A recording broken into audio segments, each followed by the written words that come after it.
Warahmatullahi wabarakatuh. Ketemu kembali atau barangkali belum pernah ketemu. Selamat bertemu dengan saya, Pak Muhammad Khalidin. Ya, pada kesempatan hari ini kita akan mempelajari materi akidah akhlak kelas 8 bab yang pertama, pertemuan pertama, yaitu sejarah diturunkannya Al-Quran. Anak-anakku semuanya, apakah sudah siap untuk mengikuti pembelajaran pada hari ini secara online? Mudah-mudahan kita semuanya diberi kesehatan oleh Allah untuk beraktivitas di kegiatan online pada hari ini dan hari-hari selanjutnya. Mari ikuti dengan baik kegiatan di hari ini, yaitu Akidah Akhlak kelas 8, pertemuan pertama tentang sejarah diturunkannya Al-Quran. Anak-anak yang berbahagia, mari kita amati gambar berikut. Ya, apa yang kamu bisa lihat dari gambar tersebut?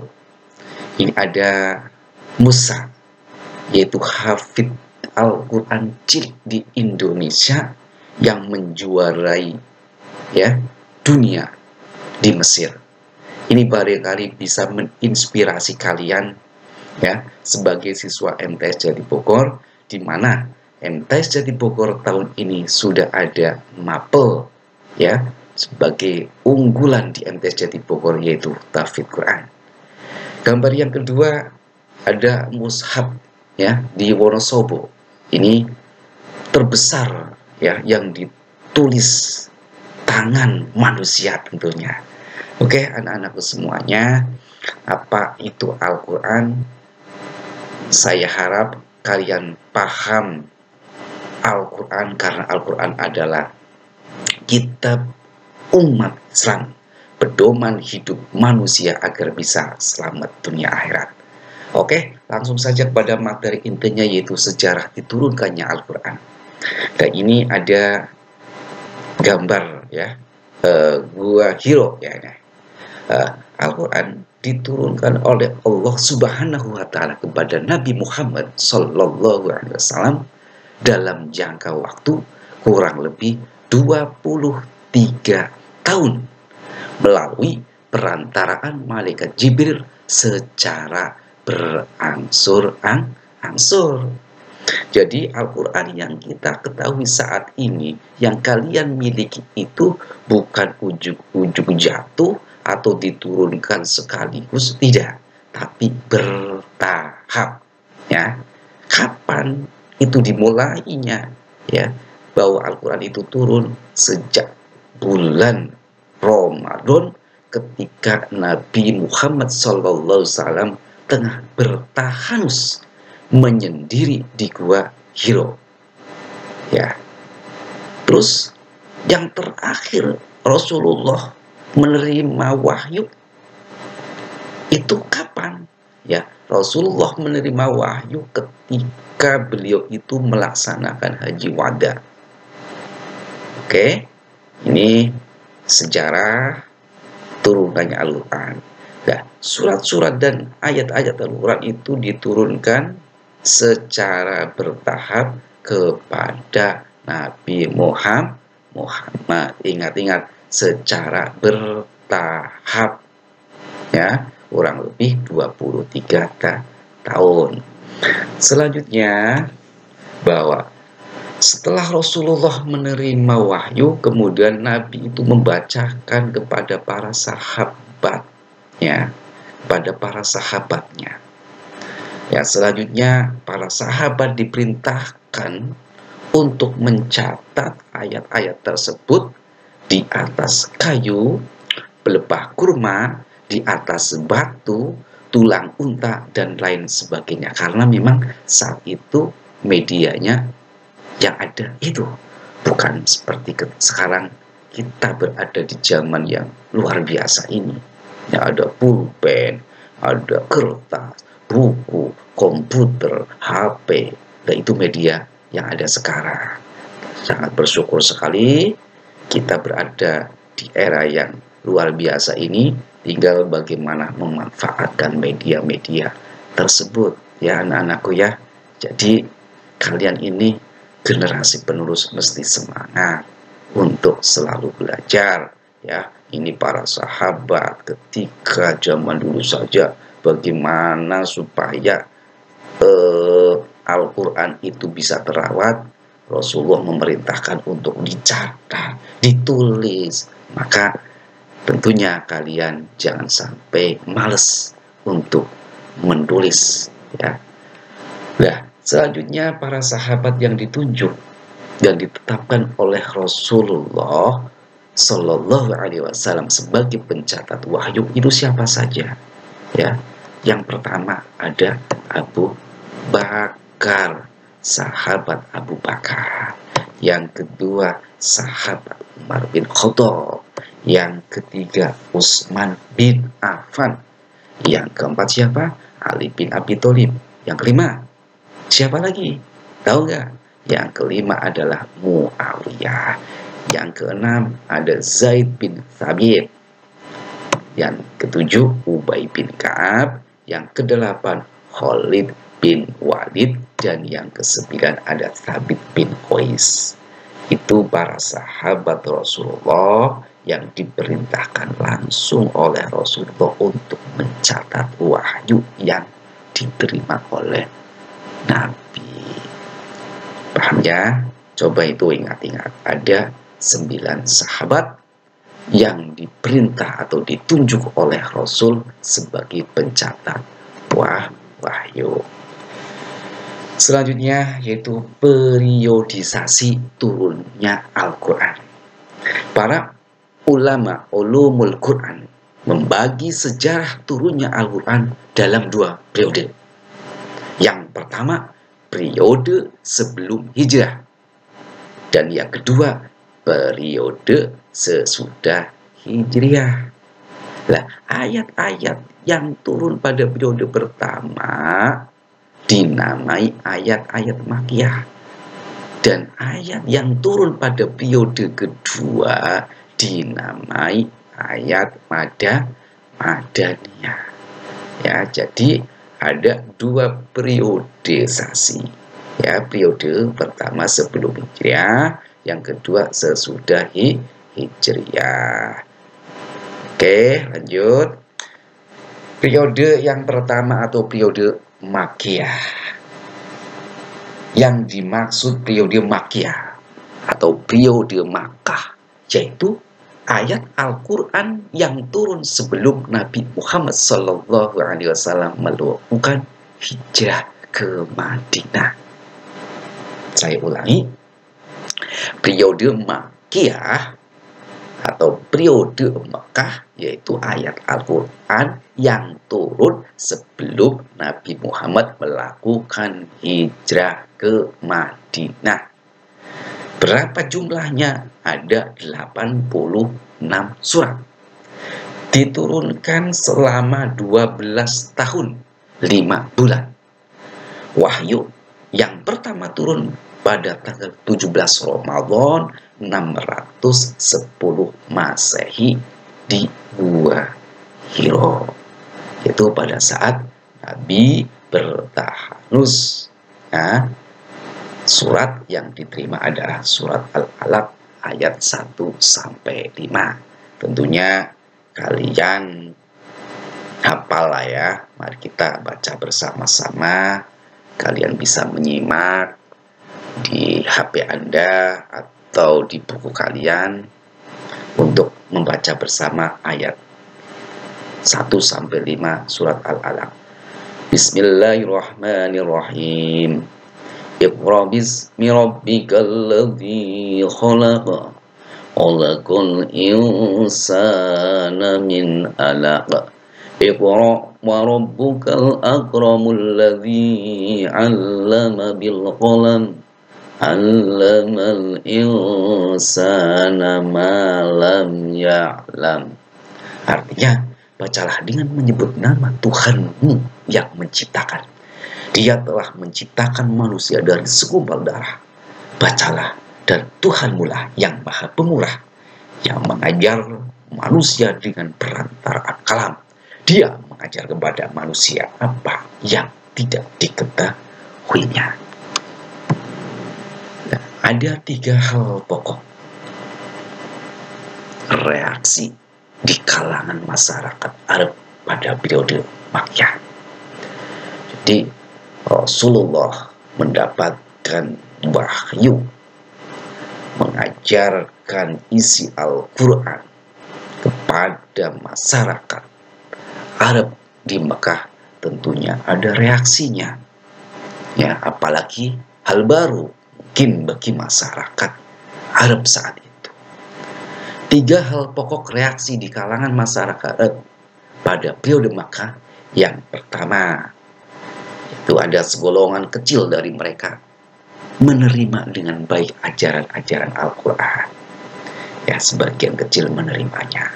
Yang kedua, dan sebagian besar ini dari masyarakat tersebut menolak ajaran Al-Quran. Kenapa?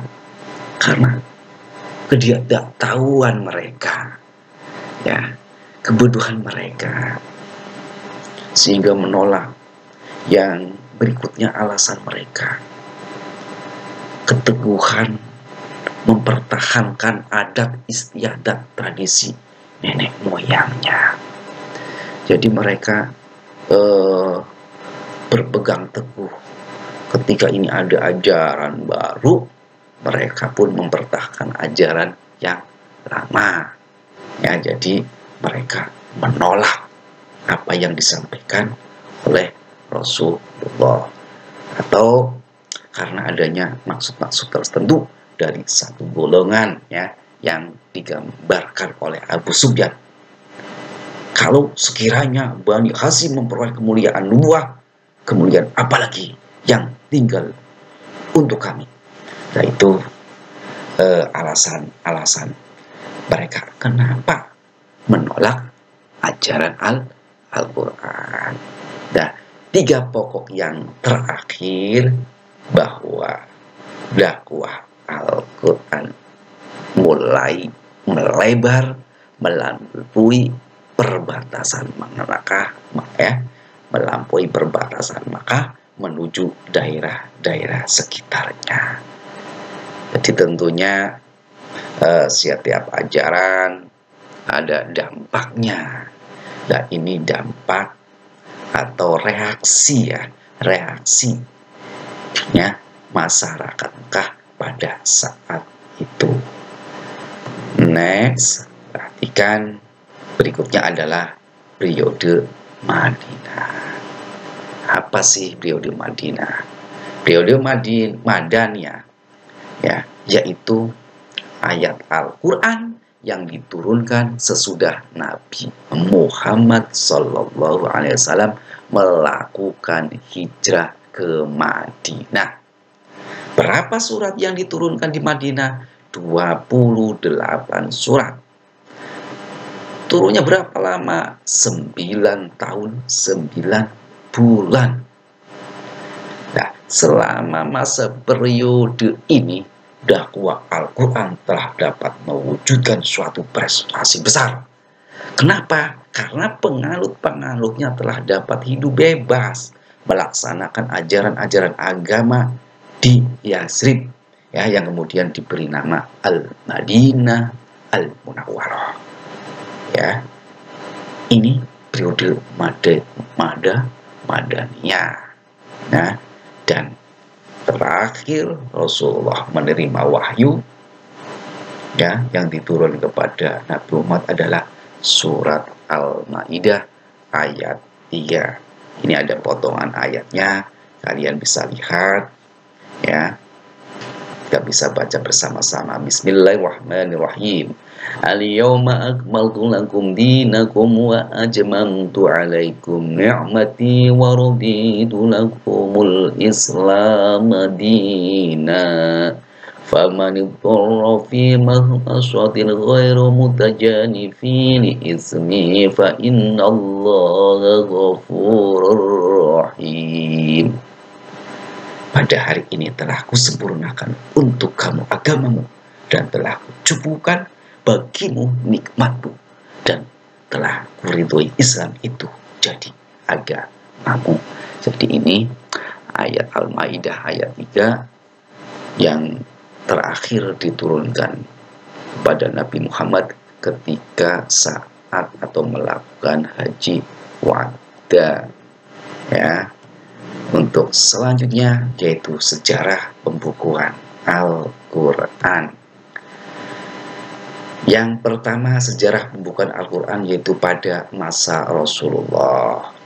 Ya, pada kelompok itu terdapat para sahabat yang tekun membaca Al-Qur'an, menghafal dan memelihara surat-surat dan ayat-ayatnya.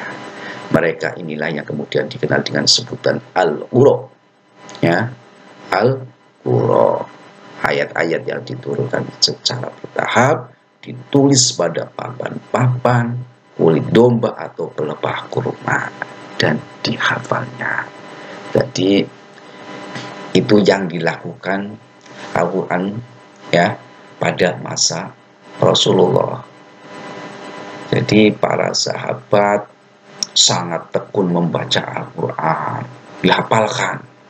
Ya, baca, hafal, dipelihara hafalannya, surat-suratnya dan ayat-ayatnya.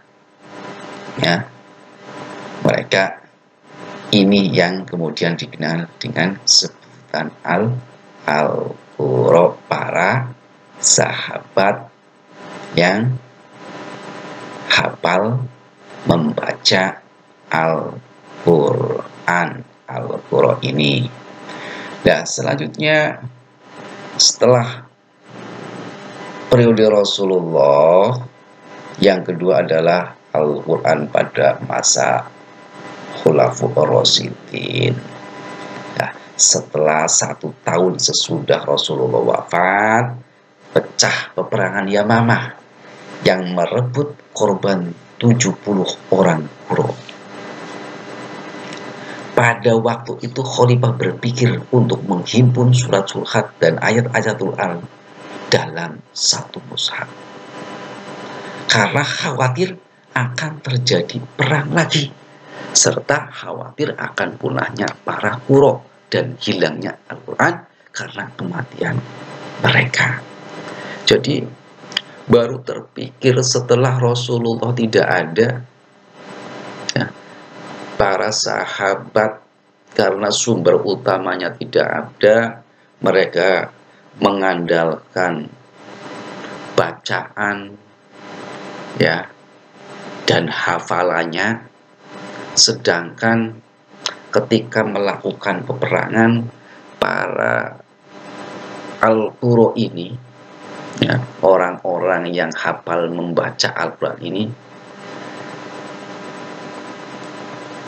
tumbang di medan perang. Mereka meninggal, sehingga sahabat berpikir bagaimana untuk menyelamatkan Al-Qur'an. Ya, sehingga Khalifah memerintahkan kepada sekelompok Quraisy yang ada, ya, dipimpin oleh Zaid bin Sabit untuk menghimpun Al-Qur'an yang berserakan, Al-Qur'an yang berada di papan-papan, kulit domba, pelepah kurma, ya, terus di bebatuan, untuk dihimpun, dibukukan menjadi satu. Ya, ini pada masa Khulafaur Rasyidin. Dan ini beberapa contoh, ya, lempengan batu yang digunakan untuk menulis Al-Qur'an. Ini luar biasa. Ya, terus ada inskripsi Al-Qur'an yang ditulis di atas kulit onta, macam-macam. Nah, ini juga ada gambar yang diduga mushaf yang dikumpul oleh sahabat Abu Bakar. Dan yang keempat ini ada mushaf Utsmani, ya, yang tersimpan di Museum Yaman. Jadi menghimpun ya para sahabat di periode kedua ini. Inilah hasilnya setelah khawatir para Al-Qurra meninggal di medan perang, maka untuk mengamankan supaya Al-Quran tidak musnah, maka dibukukan di masa periode Khulafaur Rasyidin. Jadi itu ya yang dapat Bapak sampaikan pada kesempatan hari ini. Tidak banyak, tapi saya harap pertemuan kali ini, materi di hari ini bisa kalian kuasai ya, untuk bisa melihat kemajuan atau hasil dari mengikuti daring atau pembelajaran online ini. Bapak minta kalian bisa mengisi evaluasi ya, ditulis di buku kalian ya. Nanti ketika datang atau ketemu secara tatap muka, akan Bapak cek satu-satu keaktifan kalian, tulisan kalian, dan tugas kalian untuk Bapak beri penghargaan ya. Silakan evaluasi ini ditulis ya, dijawab. Kalau masih bingung, putar ulang terus ya, diputar ulang terus video pembelajaran online ini supaya lebih paham, dibantu dengan modul atau buku yang lain supaya bisa menjawab pertanyaan dan hasilnya akan baik. Jadi itu anak-anakku sekalian, kita mesti terus belajar dan belajar agar di masa yang sekarang ini kalian tetap memiliki kemampuan ya, tidak hanya kemampuan nilai bagus, tapi kualitasnya ya kalian bisa diuji cobakan secara langsung, nanti bisa mempertanggungjawabkan ya. Jangan sampai di masa sekarang ini kalian menjadi penghalang untuk berhenti belajar. Semangat, terima kasih. Assalamualaikum warahmatullahi wabarakatuh. Sampai ketemu kembali.